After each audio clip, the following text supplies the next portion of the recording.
Bismillahirrahmanirrahim. Assalamualaikum warahmatullahi wabarakatuh. Perkenalkan, nama saya Lutfia Aina Safa dari Prodi S1 Keperawatan 7B. Di sini saya akan menjelaskan mengenai analisa jurnal untuk memenuhi mata kuliah keperawatan kritis. Jurnal 1 dan jurnal 2. Peneliti jurnal 1 Sulidah Ahmad Yamin Raini Dian Susanti. Tahun terbitnya 1 April 2016. Judulnya Pengaruh Latihan Relaksasi Otot Progresif Terhadap Kualitas Tidur Lansia. Metode penelitian. Dalam penelitian ini menggunakan rancangan kuasi eksperimental dengan pendekatan post-test control group design.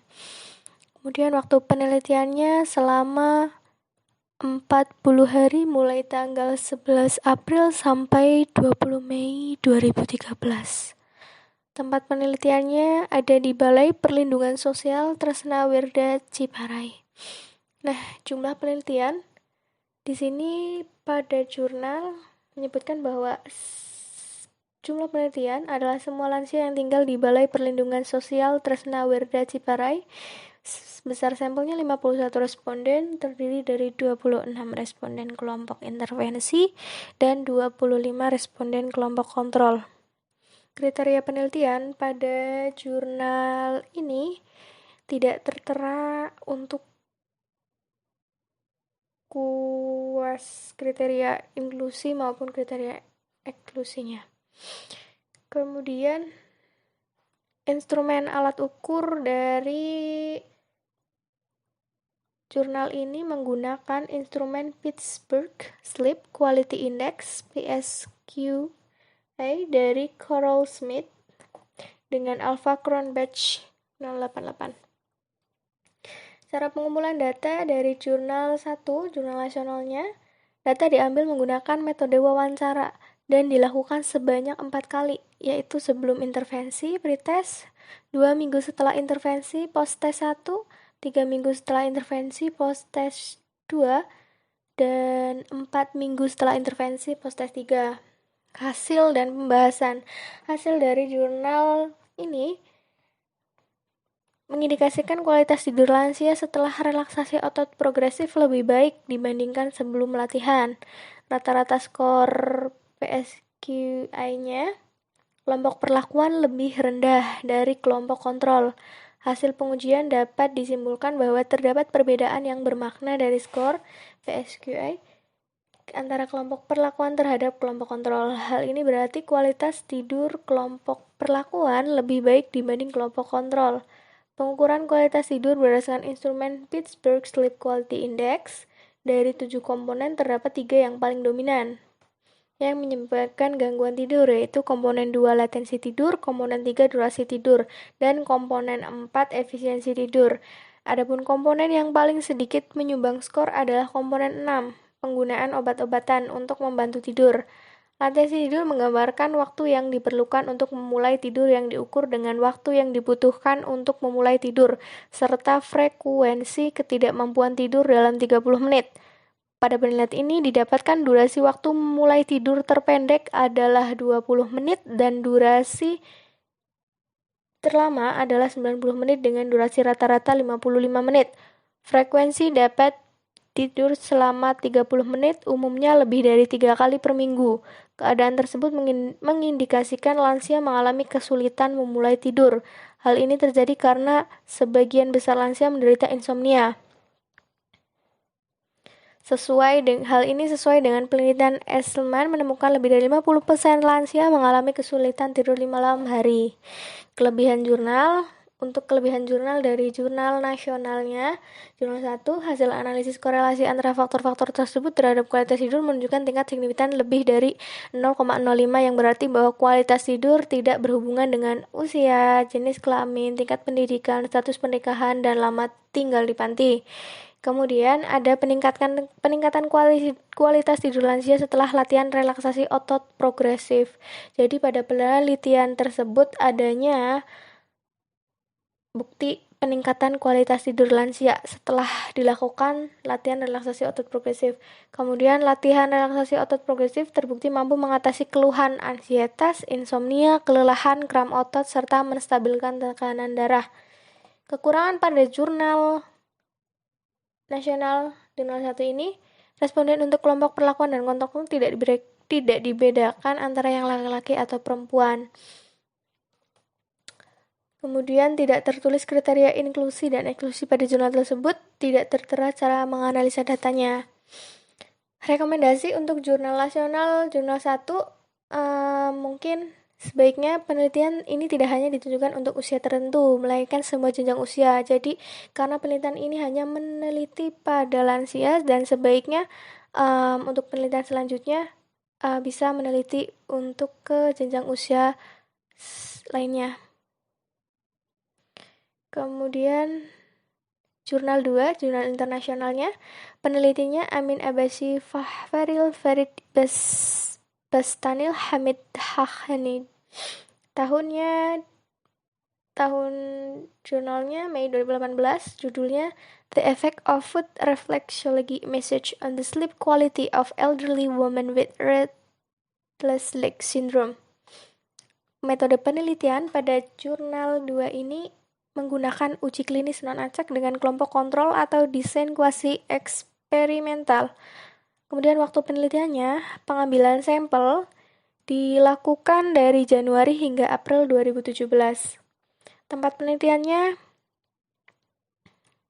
ada di Provinsi Fars Iran, jadi wanita lansia dengan RLS, Restless Leg Syndrome, yang tinggal di panti jompo yang terletak di Provinsi Fars, Iran. Jumlah penelitian ini dilakukan pada 67 wanita lansia dengan Restless Leg Syndrome yang metodenya itu adalah uji klinis non-acak dengan kelompok kontrol. Kemudian kriteria penelitiannya, kriteria inklusi sebagai berikut: memiliki gangguan tidur selama lebih dari 1 tahun, kurung buka, skor total 6 atau lebih berdasarkan indeks kualitas tidur Pittsburgh. Melaporkan gejala Restless Leg Syndrome selama lebih dari setahun menurut lansia, memiliki tingkat keparahan Restless Leg Syndrome di atas 11 berdasarkan skala kaki internasional. Skala kaki internasionalnya kurangnya mengambil refleksologi kaki untuk pengobatan RLS atau pengobatan tidur, kurangnya gangguan kognitif, kecanduan penyakit mental, dan memiliki kaki yang sehat. Kriteria eksklusi pada jurnal ini adalah sebagai berikut: mengalami luka, infeksi, atau masalah kaki yang rumit selama intervensi, menggambarkan neuropati perifer atau gangguan vaskuler pada tungkai bawah, atau masalah koagulasi selama masa uji. Minum obat yang memperburuk antidepresan, trisiklik, inhibitor, uptake serotonin, selektif antiremetik, antikonvulsan, antidepresan, antagonis dopamin.